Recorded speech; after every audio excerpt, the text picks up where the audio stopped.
Hello दोस्तों, welcome back our YouTube channel यूबी क्यूटर्स स्टडी। कैसे हैं आप सभी लोग? उम्मीद करते हैं कि आप लोग अच्छे होंगे।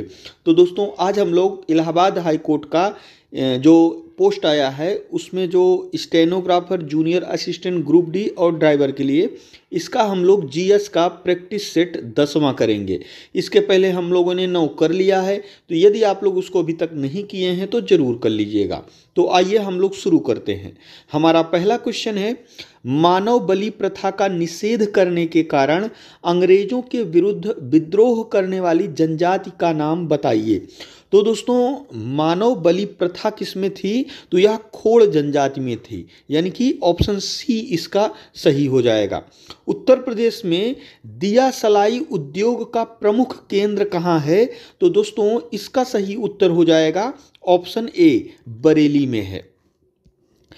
पारिस्थितिकी दबाव की इकाई क्या है? यानी दोस्तों, जो पारिस्थितिकी है वह उसकी दबाव की इकाई क्या है? तो उसके दबाव की इकाई होती है बार, यानी कि ऑप्शन ए इसका सही हो जाएगा। वर्ष 2024 का एबेल पुरस्कार किसे दिया गया है? तो दोस्तों, यह दिया गया है मिशेल टैला ग्रैंड को। और दोस्तों, यह एबेल पुरस्कार मैथमेटिक्स में दिया जाता है, यानी कि गणित के क्षेत्र में दिया जाता है। चूंकि दोस्तों, जो नोबेल पुरस्कार आप लोगों ने सुना होगा, नोबेल पुरस्कार क्या है? यह दोस्तों 6 क्षेत्रों में दिया जाता है जिसमें गणित नहीं आता है, ठीक है। तो इसी नोबेल के समकक्ष जो है यह एबेल पुरस्कार है, जो नॉर्वे द्वारा दिया जाता है। किसके द्वारा दिया जाता है? नॉर्वे द्वारा दिया जाता है गणित के क्षेत्र में। जो 2024 का ये जो है एबेल पुरस्कार मिशेल टैला ग्रैंड को प्राप्त हुआ है। हमारा अगला क्वेश्चन है, राष्ट्रीय मिर्गी दिवस कब मनाया जाता है? तो दोस्तों, राष्ट्रीय मिर्गी दिवस मनाया जाता है 17 नवंबर को, यानी कि ऑप्शन बी इसका सही हो जाएगा। और दोस्तों, अगर हम बात करें विश्व मिर्गी दिवस, ठीक है, कौन सा दिवस? ये विश्व मिर्गी दिवस है, ये राष्ट्रीय मिर्गी दिवस है। तो राष्ट्रीय मिर्गी दिवस 17 नवंबर को मनाया जाता है। अगर विश्व मिर्गी दिवस की बात करें तो यह दोस्तों प्रत्येक फरवरी माह के दूसरे सोमवार को मनाया जाता है। कब मनाया जाता है? दूसरे सोमवार को मनाया जाता है। हमारा अगला क्वेश्चन है, कच्चे इस्पात के उत्पादन में विश्व में चीन के पश्चात द्वितीय स्थान पर कौन है? तो दोस्तों, इसमें जो है भारत है, यानी कि ऑप्शन डी इसका सही हो जाएगा। एक उन्नत जल प्रबंधन व्यवस्था का साक्ष्य कहां से प्राप्त हुआ? तो दोस्तों, इसका जो सही उत्तर हो जाएगा एक सिंधु घाटी सभ्यता का स्थान है। कौन सा स्थान? धौलावीरा, यानी कि जो जहाँ पे जल प्रबंधन का अच्छा खासा जो है व्यवस्था की गई है, कि नालियाँ बनी हैं अच्छी खासी पानी जाने के लिए, निकासी के लिए। तो यह व्यवस्था कहाँ पाई गई सबसे अच्छी? ये पाई गई धौलावीरा में। मानव वृक्क अस्मरी में पाया जाने वाला प्रमुख रासायनिक यौगिक है।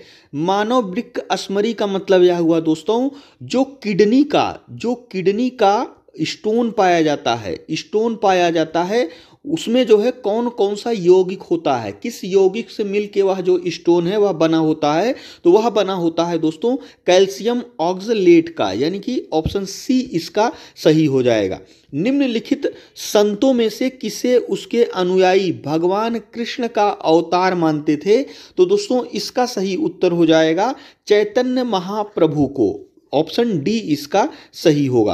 हाल ही में किस मंत्रालय द्वारा भारत के संविधान पर ऑनलाइन हिंदी पाठ्यक्रम के शुभारंभ की घोषणा की गई है? तो दोस्तों, इसका सही उत्तर हो जाएगा ऑप्शन डी, विधि एवं न्याय मंत्रालय। और दोस्तों, इसका उद्देश्य क्या है? तो इसका उद्देश्य यह है कि भारत के प्रत्येक व्यक्ति को, भारत के प्रत्येक नागरिक को अपने संविधान के बारे में जानना चाहिए कि हमारा संविधान क्या है। उसका चाहे पढ़ाई से कोई संबंध ना हो, लेकिन उसको अपने भारत के बारे में, अपने भारत के संविधान के बारे में जो है जानना चाहिए। इसके विषय पर दोस्तों विधि एवं न्याय मंत्रालय क्या करेगा? 15 वीडियो लाएगा जो एकदम से फ्री होगा, उसको कोई भी देख सकता है और जो संविधान हमारा है उसके जो है मूल उद्देश्यों को जान सकता है, उसके बारे में जो है अच्छे से जान सकता है। तो इसका मुख्य उद्देश्य यही रहेगा। निम्नलिखित संवैधानिक उपचारों में से किसे पोस्टमार्टम भी कहा जाता है? तो दोस्तों इसका सही उत्तर हो जाएगा उत्प्रेषण, यानी कि ऑप्शन सी इसका सही हो जाएगा। यह दोस्तों एक प्रकार का जो है रिटों में से एक प्रकार का रिट है जो सुप्रीम कोर्ट द्वारा इसको जो है लगाया जाता है। निवारक निरोध के अंतर्गत एक व्यक्ति को बिना मुकदमा चलाए बंदी बनाकर कितने दिनों तक रखा जा सकता है? तो दोस्तों मैक्सिमम इसको रखा जा सकता है 3 माह तक, यानी कि ऑप्शन सी इसका सही हो जाएगा। निम्नलिखित में से कौन सा कथन सही है? तो दोस्तों इसमें क्या है, धन विधेयक राज्यसभा में प्रस्तुत होता है, यह गलत है। धन विधेयक लोकसभा में प्रस्तुत होता है, तो दोस्तों इसका जो है सही उत्तर ऑप्शन बी हो जाएगा। यानी कि जो धन विधेयक होता है वह दोस्तों केवल और केवल लोकसभा में ही प्रस्तुत किया जा सकता है, इसको राज्यसभा में प्रस्तुत नहीं कर सकते हैं। और दोस्तों जो धन विधेयक होता है इस पर पूर्ण रूप से लोकसभा का ही अधिकार होता है, इसमें राज्यसभा कुछ भी नहीं कर सकती है, इसमें पूरी तरह से लोकसभा की ही चलती है। निम्नलिखित में से कौन सा एक आय की असमानताओं को नहीं मापता है?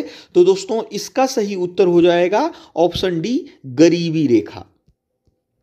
विदेशी व्यापार का भुगतान संबंधित है, तो यह दोस्तों संबंधित है भुगतान संतुलन से, यानी कि ऑप्शन डी इसका सही हो जाएगा।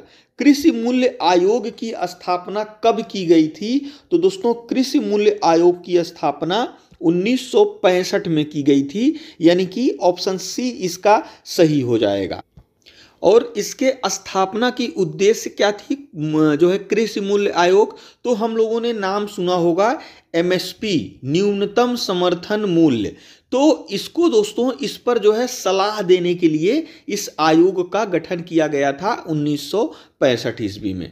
भारत में जनसंख्या वृद्धि के इतिहास में कौन सा वर्ष महाविभाजन का वर्ष कहलाता है? तो दोस्तों महाविभाजन का वर्ष कहलाता है 1921। अब हम लोग जान लेते हैं महाविभाजन का वर्ष, इसका क्या मतलब हुआ? तो दोस्तों इसका मतलब यह होता है कि 1921 से पहले की अगर बात करें तो जो भारत की जनसंख्या थी उसमें दोस्तों कभी बढ़ोतरी हो जाती थी और कभी इसमें जो है कमी आ जाती थी। ठीक है, कभी बढ़ोतरी हो जाती थी, कभी कमी आ जाती थी, मतलब स्थिरता नहीं थी। लेकिन 2021 से यह देखा गया कि भारत की जनसंख्या हमेशा से ही बढ़ती ही चली गई, कभी घटी नहीं। तो इसका मतलब यही होता है, तो इसका डी ऑप्शन सही हो जाएगा। माल्थस के अनुसार जनसंख्या नियंत्रण का सर्वाधिक प्रभावकारी उपाय निम्नलिखित में से कौन सा है?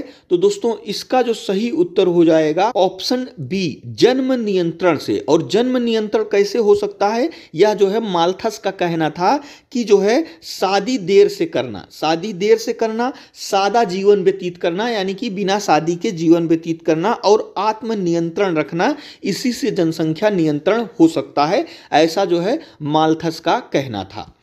गंगा डॉल्फिन सेंचुरी स्थित है, तो दोस्तों इसका सही उत्तर हो जाएगा सुल्तानगंज में, यानी कि ऑप्शन ए इसका सही हो जाएगा। भूमध्य रेखा, कर्क रेखा और मकर रेखा तीनों निम्न में से किस एक महाद्वीप से गुजरते हैं? तो दोस्तों तीनों रेखाएं अफ्रीका महाद्वीप से गुजरती हैं।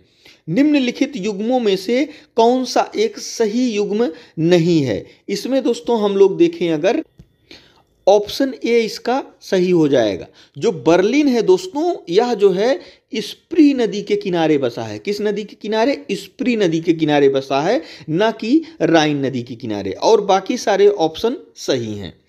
जापान का विशालतम द्वीप कौन सा है? तो दोस्तों जापान का सबसे बड़ा द्वीप होन्शु द्वीप है, यानी कि ऑप्शन डी इसका सही हो जाएगा। उत्तर प्रदेश की निम्नलिखित जनजातियों में से कौन बहुविवाह व्यवस्था को आचरित करती है?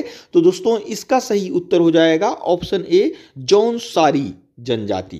कंप्यूटर की दूसरी पीढ़ी किस पर आधारित थी? तो दोस्तों कंप्यूटर की दूसरी पीढ़ी ट्रांजिस्टर पर आधारित थी। ठीक है, हाल ही में किस देश को 2024 से 26 की अवधि के लिए अंतर्राष्ट्रीय सौर गठबंधन का अध्यक्ष चुना गया है? तो दोस्तों इसका सही उत्तर हो जाएगा ऑप्शन बी, भारत को चुना गया है। और सह अध्यक्ष के रूप में किसको चुना गया है? उसको जो है फ्रांस को चुना गया है। किसको चुना गया है?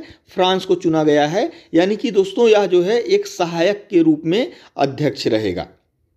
तो दोस्तों ये हमारा आज का 25 महत्वपूर्ण क्वेश्चन था। जो हमारा आज का क्वेश्चन है वह है भारत के किस राज्य का क्षेत्रफल सबसे अधिक है? इसमें से कौन सा ऑप्शन सही है हमें कमेंट बॉक्स में जरूर बताइएगा। और दोस्तों यदि वीडियो अच्छा लगा हो तो हमारे चैनल को जरूर सब्सक्राइब करिएगा। और दोस्तों वीडियो देखने के लिए आपका बहुत बहुत धन्यवाद।